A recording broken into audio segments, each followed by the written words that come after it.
விஜய் மாமா எனக்கு ஒரு உதவி பண்ணுங்க. விஜய் மாமாவுக்கு வணக்கம். நாங்கள் கரூர் மாவட்டத்தில் கோயம்பேட்டிலேருந்து பேசுகிறோம். இங்கே இருக்கிற பாலம் 15 வருஷமா இன்னும் திறக்காம இருக்குது. நீங்கள் எங்களுக்கு திறந்துட்டாங்க. நாங்கள் இங்கே எல்லாத்துக்குமே ஹாஸ்பிட்டல், ஸ்கூலுக்கு எல்லாருக்கும் போகிறதுக்கு ஆற்று வழி யூஸ் பண்ணுறோம். நாங்கள் ஸ்கூல் போயிட்டு வரப்பெல்லாம் எங்களுக்கு வெளிச்சம் கூட இல்லை. எங்களுக்கு பயமா இருக்குது. உங்களுக்கு கிட்ட செஞ்சு கேட்டுக்கிறோம். எங்களுக்கு இதை ஓபன் பண்ணி கொடுங்க. இதெல்லாம் செஞ்சது யார்? ரொம்ப பெரிய கதை சாமி. ரத்தத்தால கடல் மொத்தம் சிகப்பான கதை. யாரோட கதை? பொங்கி அடங்குற கடல் மேல அசராம நின்னவரோட கதை.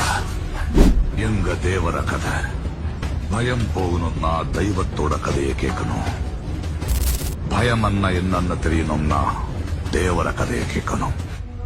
மேலும் கோயம்பள்ளி மற்றும் செல்லிப்பாலத்தை இணைக்கும் மேம்பால பகுதி பாதி கட்டி முடிக்கப்பட்ட நிலையில் இருக்கிறது. இப்பாலத்தை முழுவதுமாய் முடிக்க அரசு ஆணை பிறப்பித்து உள்ளது. அதற்காக அரசிற்கு நாங்கள் இந்த நேரத்தில் நன்றி கூற கடமைப்பட்டிருக்கிறோம்.